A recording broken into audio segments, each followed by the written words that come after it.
Bismillahirrahmanirrahim. Alhamdulillahilladzi an'ama alaina bini'matil imani wal islam wa arsala ilaina rasulahu al-mawsuf wal mawsum bimakarimil akhlaq kama wasafahu Allah tabaraka wa ta'ala fi kitabih wa innaka la'ala khuluqin azim wa anzala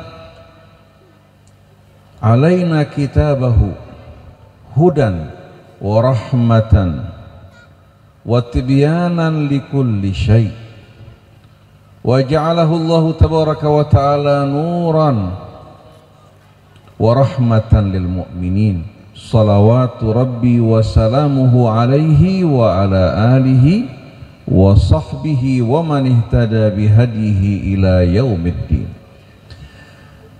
Amma ba'du, para jamaah hadirin hadirat yang dirahmati Allah Subhanahu wa taala. Pimpinan Ma'had Ruhama Al-Fajar Al-Akh Ad-Da'i Ilallah Al-Ustadz Salman Al-Farisi bersama ikhwan yang berjuang di tempat ini, Al-Ustadz Hamdan Al-Hafidh li Kitabih, begitu juga saudaranya Ustadz Sofyan, dan para jamaah yang berkumpul pada kesempatan hari ini, para asatidnya, para tamu undangan. Saya ucapkan salamullahi alaikum jami'an wa rahmatullahi wa barakatuh. Kalau kita melihat spanduk di belakang hadirin sekalian, tertulis di sini hadirin sekalian, Rumah Hadis Madrasah Al-Fajar, Entrepreneur Qur'ani dan Karakter Nabawi. Entrepreneur Qur'ani dan Karakter Nabawi. Judul ini amat penting sekali hadirin sekalian untuk dapat kita resapi dan kita hayati. Di mana antara Al-Quran dan karakter Nabawi ini sama sekali tidak dapat dipisahkan, karena lahirnya karakter Nabawi dari rahim Al-Quran, tumbuh juga disirami dan dipupuk oleh Al-Quran. Oleh karena itu banyak kita jumpai orang yang mengajak dan menyeru kepada Al-Quran dan sunnah Nabi kita Muhammad sallallahu alaihi wasallam, tapi kita jumpai ternyata ajakan dan seruannya mujarrad mazaim, hanya merupakan apa? Klaim-klaim dan pengakuan yang tidak sesuai dengan karakter Nabi kita Muhammad sallallahu alaihi wasallam. Al-Quran diturunkan oleh Allah, di dalamnya terdapat sistem nilai yang amat lurus, indah, yang akan dapat mengantarkan manusia bukan hanya menuju kebahagiaan di akhirat, tapi kesuksesan, kemenangan dalam kehidupan dunia sebagaimana yang dijanjikan Allah Subhanahu wa taala dan dibuktikan oleh Nabi besar kita Muhammad sallallahu alaihi wasallam. Di mana Allah Subhanahu wa taala pada akhir surat As-Saff menjelaskan janjinya sebagaimana yang Allah Subhanahu wa taala terangkan. Ya ayyuhalladzina amanu hal adullukum ala tijaratin tunjikum min adzabin alim. Wahai orang-orang yang beriman, maukah kalian aku tunjukkan akan perdagangan yang akan menyelamatkan kalian dari azab yang maha pedih. Kehidupan kita di dunia amat singkat dan pendek. Kita akan menuju kehidupan akhir yang kekal abadi tanpa batas waktu. Kenikmatan di sana tidak dapat dibandingkan dengan kenikmatan dunia. Demikian pula azab dan deritanya tidak dibandingkan dengan derita dan kesengsaraan dalam kehidupan dunia ini. Oleh karena itu ketika sahabat Nabi mendengarkan tawaran ini, dan tawaran langsung datang dari Allah Subhanahu wa taala melalui kitabnya yang dibacakan oleh Rasulnya, dengan sendirinya kita bisa membayangkan bagaimana jawaban sahabat Nabi kita Muhammad sallallahu alaihi wasallam. Serentak mereka akan mengatakan qalu bala. Dengan sendirinya mereka akan mengatakan, tentu saja ya Allah, kami mengharapkan, kami ingin tahu perdagangan apa yang dapat menyelamatkan kami dari azab yang maha pedih. Ketika kaum Ansar datang ke Madinah dari suku Aus maupun Khazraj, Rasulullah SAW sebelum hijrah ke Madinah mengajak mereka, meminta mereka untuk menaungi Rasul dan orang-orang yang beriman, melindungi mereka sebagaimana melindungi anak-anak dan keluarga mereka. Lalu para sahabat Nabi dari kaum Ansar yang tadi dari suku Aus dan Khazraj yang dahulu selalu bertikai dan menumpahkan darah bertanya, kalau seandainya kami melakukan apa yang kamu minta, apa yang kami akan terima sebagai imbalan? Jawaban Nabi, al-jannah, syurga. Apa jawaban mereka? Bukan menjawabkan jabatan, bukan kedudukan, bukan harta, kebesaran dunia, tapi al-jannah. Langsung mereka mengatakan, bakhin, bakhin, rabihal bai', sungguh merupakan keberuntungan dan perdagangan yang betul-betul menguntungkan. Jadi yang mereka inginkan bukan dunia, bukan kebesarannya, karena mereka tahu kehidupan dunia ini singkat dan pendek.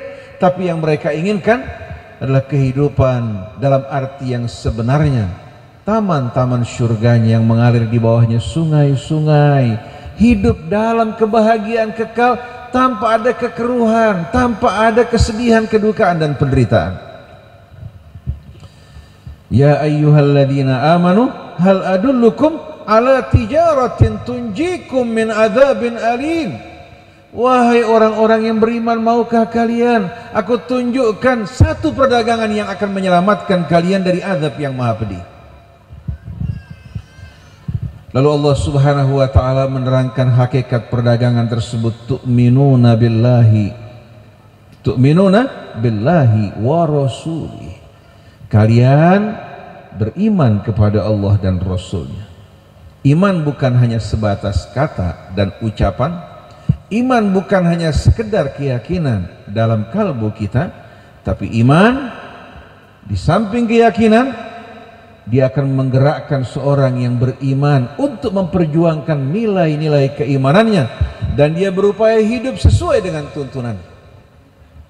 Oleh karena itu iblis yang berasal dari bangsa jin, yang hidup bersama malaikat ribuan tahun sebelum kehadiran Adam alaihi salatu wassalam, dia mengenal para malaikatnya, mengenal kehidupan surganya lebih baik dibandingkan kita semua. Bahkan mengenal Allah lebih baik dari ma'rifah kita. Tapi apakah iblis dikategorikan sebagai makhluk yang beriman? Wa idh qulna lil malaikati isjudu li adama fasajadu illa iblis aba wastakbara wa kana minal kafirin. Dengan penolakan dia untuk tunduk kepada Allah, menyombongkan diri, Allah masukkan dia dalam golongan orang-orang yang kafir. Oleh karena itu ma'rifah dan pengetahuannya mengenai Allah, mengenai malaikat, alam akhir tidak berguna baginya, justru menjadi hujjah Allah untuk menghukum dirinya. Oleh karena itu jangan kita merasa puas hanya dengan sekedar kita mengaku beriman dengan keyakinan kita akan kebenaran yang datang dari sisi Allah. Kalau kita tidak mengamalkan dan memperjuangkannya, maka kata iman di sini atau judul iman patut hadirin sekalian untuk kita pertanyakan dalam kehidupan dunia daripada dipertanyakan Allah di hari akhir nanti, yauma la yanfa'u malun wala banun illa man atallaha biqalbin salim. Justru karena pemahaman kita yang tidak benar mengenai keimanan ini membuat kita menjadi umat yang tertinggal, yang tersisih. Karena apa? Karena antara iman kita dan amal kita bertentangan satu dengan lain. Tu'minuna billahi wa rasuli wa tujahiduna fi sabilillahi bi amwalikum wa anfusikum. Bukan hanya beriman kepada Allah dan Rasulnya, kalian berjuang dengan harta benda kalian, bahkan termasuk jiwa kalian. Apa yang diperjuangkan? Yang diperjuangkan kebenaran dan nilai-nilai yang Allah Subhanahu wa taala turunkan kepada nabinya dalam ayat-ayat sucinya. Dan Nabi bukan hanya mengajak, tapi berjuang dengan segenap jiwa dan raganya.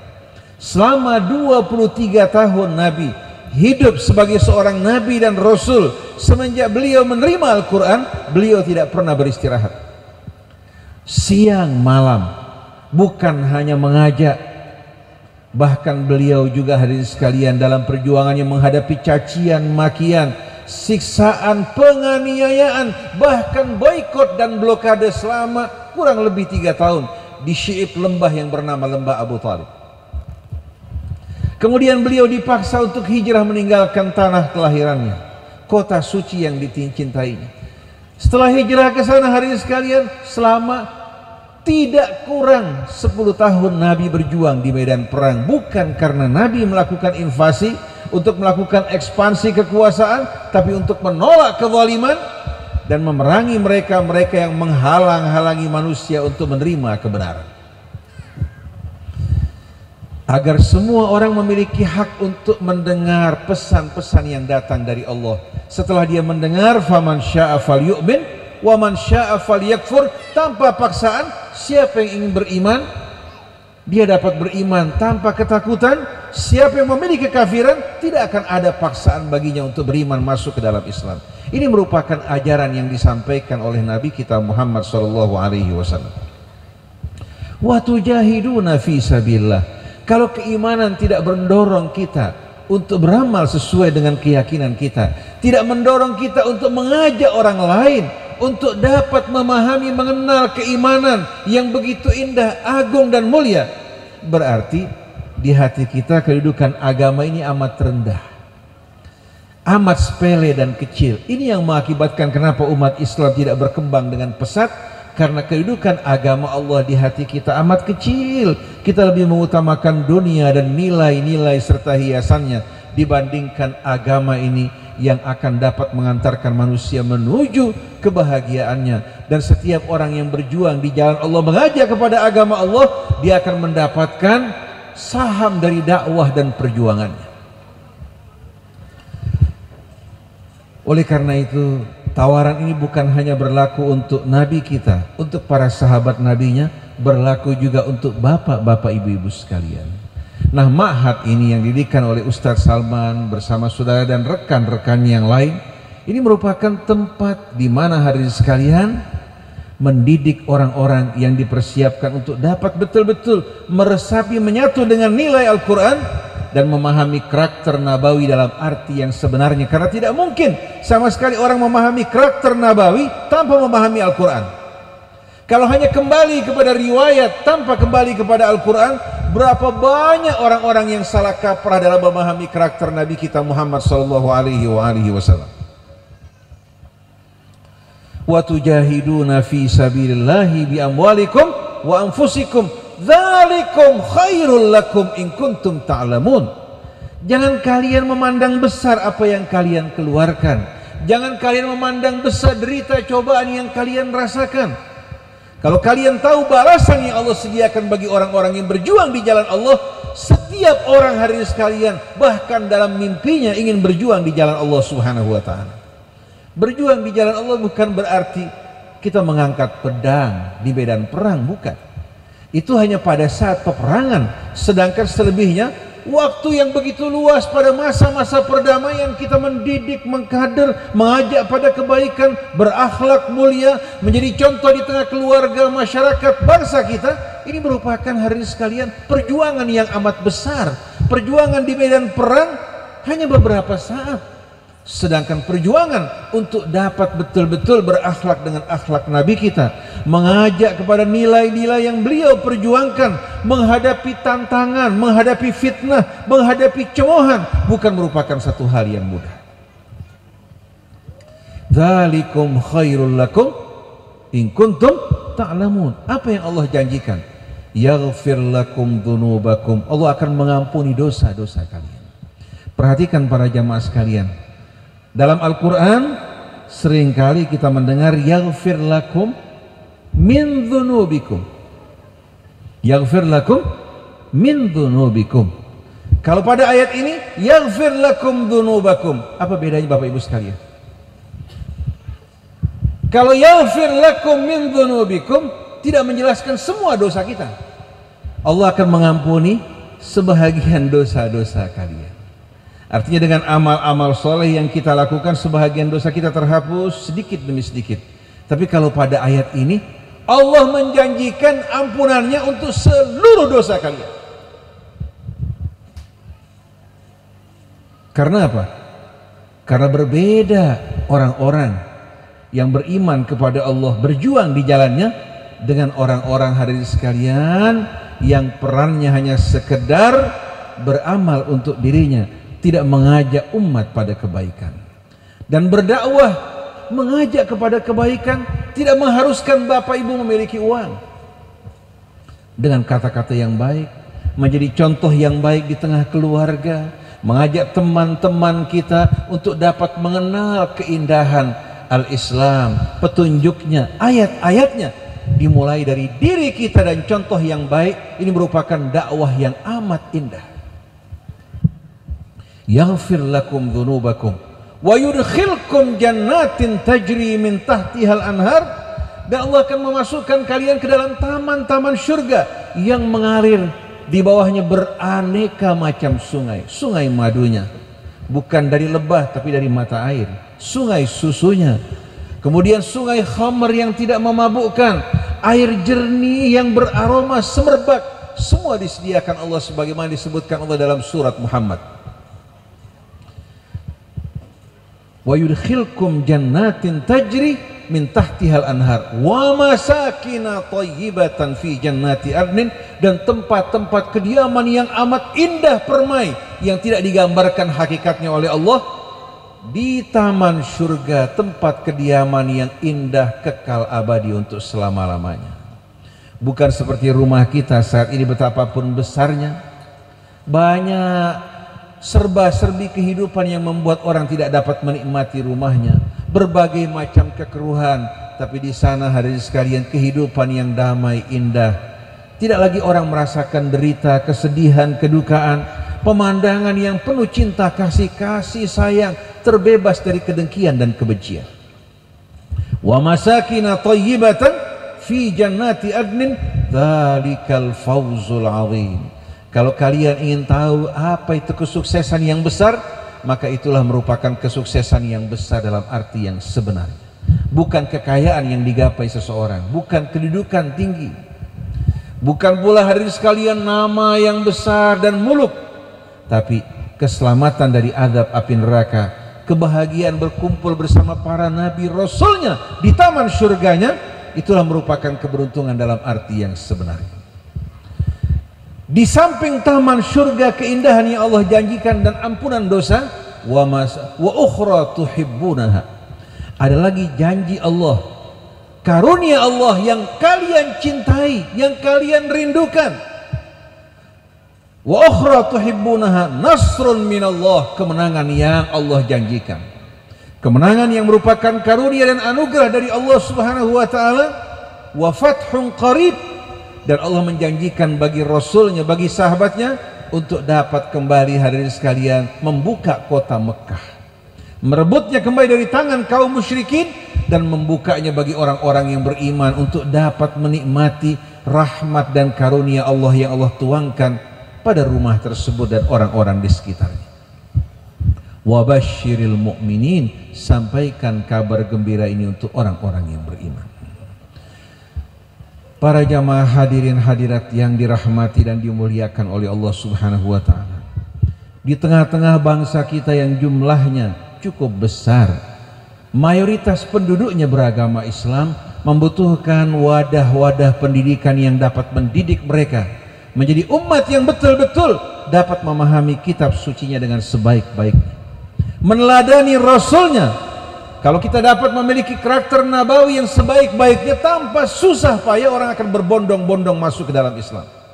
Tapi kalau hanya mengklaim kita mengikuti sunnah nabinya, tapi jauh dari karakter nabawi dalam arti yang sebenarnya, kita hanya akan membuat orang lari dari Islam, akan membuat orang takut dari Islam, karena yang mereka jumpai kebencian, permusuhan, kekejaman, bau amisnya darah. Padahal peperangan-peperangan yang dipimpin oleh Nabi kita Muhammad sallallahu alaihi wasallam, jumlah korban yang berjatuhan amat sedikit. Tidak seperti peperangan-peperangan yang dipimpin oleh mereka yang ingin meraih kekuasaan dan memperluas daerah kekuasaan mereka, tapi perjuangan dalam Islam penuh dengan rahmat dan kasih sayang. Hingga Nabi mengumumkan dalam deklarasinya, jangan kalian ganggu anak-anak, wanita, orang tua, baik mereka yang berdiam di rumah-rumah ibadah mereka, jangan kalian sakiti mereka. Kemudian Nabi juga mengatakan, jangan kalian memotong-motong dan mencincang tubuh orang-orang yang telah apa? Yang telah kalian bunuh, kalian binasakan. Ini bukan dari akhlak Islam. Kalau dalam perang Nabi memberikan akhlak yang begitu indah, bagaimana dalam suasana damai? Ada sebuah kisah yang menarik para jamaah hadirin hadirat yang dirahmati Allah Subhanahu wa taala. Seorang wali pada masa Bani Umayyah yang bernama Hajjaj bin Yusuf Ats-Tsaqafi, dikenal sebagai seorang saffah yang gemar menumpahkan darah. Hajjaj ini seorang yang hafid Quran, hafal Al-Quran, dan cinta pada orang-orang yang menghafal Al-Quran. Tapi beliau atau dia hidup di tengah-tengah lingkungan karakter yang keras dan penuh dengan kekejaman.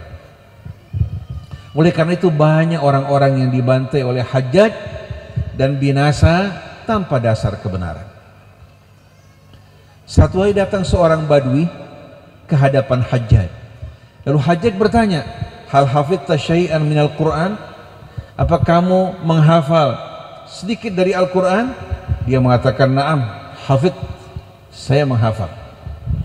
Lalu Hajjaj mengatakan, kalau begitu silahkan kamu baca. Dia baca surat An-Nasr. Bismillahirrahmanirrahim. Idza jaa nasrullahi wal fathu wa ra'aitan nasa yakhrujuna min dinillahi afwaja. Hajjaj mengatakan, bukan seperti itu Allah turunkan surahnya. Tapi wa ra'aitan nasa yadkhuluna fi dinillahi afwaja. Dijawab oleh orang ini, itu dulu pada masa Rasulnya. Kalau pada masa kamu wahai Hajjaj, bukan orang berbondong-bondong masuk ke dalam Islam, orang berbondong-bondong keluar dari Islam. Dengan sikap kejamnya Hajjaj bin Yusuf, perilakunya yang kasar, bukan orang tertarik masuk ke dalam Islam, malah orang akan berlomba-lomba lari dari Islam. Oleh karena itu Quran yang diturunkan Allah Subhanahu wa taala bukan hanya berisikan nilai-nilai yang mulia, yang agung, yang indah, yang membimbing manusia menuju kehidupan yang lebih lurus, tapi Al-Quran juga berisikan metode dakwah, uslub ad-dakwah yang langsung diajarkan Allah kepada Rasulnya Muhammad sallallahu alaihi wasallam. Oleh karena itu Bapak Ibu yang rajin membaca Al-Quran, silahkan membuka dialog antara para nabi dan umat mereka, dialog antara para nabi dan pemimpin-pemimpin, tokoh-tokoh kalangan elit dari orang-orang yang ingkar dan kafir. Para nabi datang dengan lemah lembut mengajak mereka untuk beriman pada Allah. Mereka menuduh para nabi sebagai orang yang tidak waras, orang yang terkena penyakit gila, orang yang berada dalam kesesatan. Para nabi dengan lemah lembut mengatakan, kami bukan orang yang tersesat, kami bukan orang yang terkena penyakit, tapi kami adalah Rasul yang diutus oleh Allah Subhanahu wa ta'ala untuk memberikan peringatan kepada kalian agar kalian bertakwa, agar kalian menerima rahmat dan karunia dari Allah Subhanahu wa ta'ala. Setelah Nabi dengan sabar lemah lembut berkata baik pada mereka, mereka tak mampu untuk membantah. Mereka mengatakan, kalau kalian tidak menghentikan dakwah kalian, kami akan merajam, melempari kalian dengan batu. Para nabi dengan penuh kesabaran menghadapi ancaman tersebut dengan berserah diri kepada Allah. Bahkan Fir'aun mengancam Bani Israel yang beriman untuk memotong tangan kanannya dengan kaki kirinya, atau tangan kiri dengan tangan kanannya, kemudian menyalib mereka di pohon korma. Tapi ternyata mereka dengan penuh kepasrahan mereka mengatakan bahwa kami kalau seandainya terbinasa kami akan kembali ke sisi Allah. Sesungguhnya kamu mendendam benci terhadap kami karena kami beriman pada kebenaran yang datang pada kami. Lalu mereka memohon pada Allah agar Allah menuangkan kesabaran dalam hati mereka, mewafatkan mereka dalam iman menghadapi siksaan tersebut. Kalau kita membaca dialog dalam Al-Quran antara para nabi dan orang-orang yang diajak, kita akan temukan para nabi menggunakan kekuatan logika, menggunakan akhlak, pekerti yang luhur, sabar, bahasa yang santun dalam menyampaikan dakwahnya, sedangkan musuh-musuh para nabi menggunakan logika kekuatan, menunjukkan sikap yang arogan, ancaman untuk menyiksa, membinasakan, termasuk mengusir mereka dari tempat kediaman mereka, seperti yang dialami oleh Nabi kita Muhammad SAW. Oleh karena itu, berdakwah dengan arogan dan kasar bukan mengikuti dakwah Nabi kita Muhammad SAW dan sunnahnya, tapi itu merupakan dakwah dengan mencontoh sunnah Fir'aun, Namrud, dan mereka-mereka yang ingkar kepada Allah, yang tidak yakin akan kebenaran mereka, tidak mampu untuk menyampaikan dengan bahasa dan argumentasi yang dapat diterima. Begitu mereka terpojok, mereka menggunakan tangan besi ancaman untuk membungkam mereka-mereka yang menyampaikan dakwah dan amanat yang datang dari sisi Allah Subhanahu wa taala. Oleh karena itu, para jamaah hadirin hadirat yang dirahmati Allah, mari bersama-sama kita meresapi ayat-ayat suci Al-Qur'an yang Allah turunkan bagi kita sebagai rahmah, sebagai syifa, sebagai nur, sebagai hudan. Rajin-rajinlah kita membaca ayat-ayat Allah dengan meresapi maknanya. Niscaya Allah akan membuka wawasan dan kehidupan yang berbeda dengan keadaan kita sebelumnya. Kemudian pelajari bagaimana sejarah kehidupan Nabi kita Muhammad SAW. Kita akan menemukan benar-benar puncak pekerti akhlak yang luhur. Sebagai penutup, saya tidak akan berpanjang lebar dalam kesempatan yang amat indah ini. Itu sebagai pembukaan Bait Al-Hadis, ya. Dan juga mungkin peresmian dari gedung ini, Ustaz Salman. Ya. Ini peresmian gedung bukan? Termasuk peresmian juga gedung ini. Kita harapkan mudah-mudahan perjuangan yang diperjuangkan oleh Ustaz Salman bersama saudara dan rekan-rekan yang berjuang di tempat ini diberkahi oleh Allah Subhanahu wa taala. Dan nama beliau Salman Al-Farisi ini merupakan nama dari orang yang dicintai oleh Nabi kita Muhammad SAW. Semoga beliau dan perjuangannya termasuk perjuangan yang dicintai oleh Allah. Salman yang datang dari Persia, Abu Lahab yang berasal dari keluarga dan paman Nabi. Bandingkan hadirin sekalian, Salman Rasulullah mengatakan bahagian dari keluarga nabinya, sedangkan Abu Lahab merupakan orang-orang yang terusir, tersingkir dari keluarga nabinya. Berarti yang memasukkan kita bersama Nabi kita dalam barisannya adalah iman, kecintaan pada Allah, kecintaan pada Rasulnya, kecintaan pada apa yang beliau bawa, Al-Quran dan tuntunannya. Ini yang akan menggabungkan kita dengan Nabi kita Muhammad SAW. Sedangkan keingkaran atau kita memilih cara hidup yang bertentangan dengan apa yang Rasulullah SAW tunjukkan, walaupun kita dari darah daging dan keluarganya, kita akan terpental dan tersingkir dari kumpulan keluarga Nabi kita Muhammad SAW. Oleh karena itu, Amirul Mukminin Ali bin Abi Thalib alaihi salatu wassalam ketika membaca firman Allah, inna awlan nasi bi Ibrahim lalladzina taba'uh wa hadzal nabi walladzina amanu wallahu waliyul mu'minin, sesungguhnya orang yang paling berhak mengaku sebagai pengikut Ibrahim adalah orang yang mengikuti jalannya, dan Nabi kita Muhammad SAW juga pengikut Ibrahim. Begitu pula orang-orang yang beriman, dan Allah walinya orang-orang yang beriman. Langsung beliau mengatakan, inna awlan nasi bi Muhammadin man ata'ahu walau kana abdan habasyia. Orang yang paling berhak mengaku sebagai pengikut Nabi kita Muhammad SAW yang mentaatinya, yang mencintai cara hidupnya, walaupun seorang budak yang berasal dari negeri Habasyah. Wa inna aduwa Muhammadin man asah walau kana sayyidan Qurasyia. Sedangkan musuh Nabi kita Muhammad SAW, orang yang menentang dan tidak menyukai cara hidupnya, bahkan menghidupkan cara hidup yang bertentangan dengan apa yang beliau bawa, walaupun dia seorang pemuka Quraisy. Oleh karena itu mari bersama-sama kita memupuk kecintaan di hati kita pada Allah, pada Rasulnya, pada kitabnya. Kemudian kita berupaya untuk mengaplikasikannya dalam kehidupan kita sehari-hari. Ini paling penting bagi kita semua. Nah, tadi yang saya ingin sampaikan sebagai penutup, bagaimana gambaran dakwah Nabi kita, kesabaran, kesuksesannya, dan kegagalan kita semua. Nabi kembali dari satu peperangan, dia beristirahat di waktu siang di bawah sebuah pohon. Kebiasaan Nabi kalau siang hari beliau beristirahat walaupun sejenak. Dia gantungkan pedangnya pada pohon tersebut, kemudian beliau berbaring sambil menunggu matahari yang tadinya berada di pusat di tengah-tengah mulai tergelincir sedikit demi sedikit. Ketika Nabi sedang berbaring, seorang musyrik menyelinap menghampiri Nabi kita Muhammad SAW, lalu mengambil pedang tersebut, kemudian menghunusnya. Setelah itu menodongnya pada leher Nabi kita Muhammad SAW. Dia mengatakan, wahai Muhammad.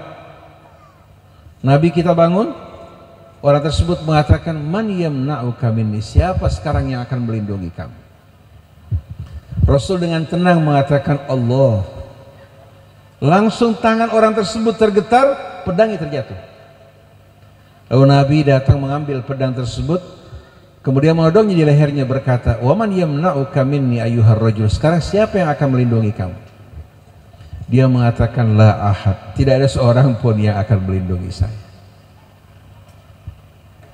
Kemudian dia bilang, yang mendorong saya ini untuk melakukan hal ini karena saya tahu, saya dengar kamu seorang yang suka memaafkan orang-orang yang berbuat salah pada kamu, mengampuni orang-orang yang berbuat aniaya, berbuat baik terhadap orang-orang yang berbuat keburukan pada kamu. Nabi tertawa. Nabi mengatakan apa? Mau tidak kamu tasyhad an la ilaha illallah wa anni rasulullah? Dia mengatakan, ya lal-ar, madza yaqulul arab? Mau nggak kamu bersyahadat an la ilaha illallah wa anni rasulullah? Dia mengatakan, ini sungguh merupakan kehinaan yang luar biasa. Apa yang akan dikatakan orang Arab bahwa saya masuk ke dalam Islam di bawah todongan pedang? Sepanjang masa orang akan mengatakan kamu masuk Islam karena apa? Karena ancaman pedang. Dia mengatakan, saya tidak akan masuk Islam dalam kondisi seperti ini, tapi saya berjanji untuk tidak memusuhi kamu dan membantu orang yang memusuhi kamu. Nabi langsung turunkan pedangnya, perintahkan sahabatnya untuk memberikan hadiah dia, puluhan ekor onta, kambing, diberikan kepada orang yang datang untuk membunuh diri.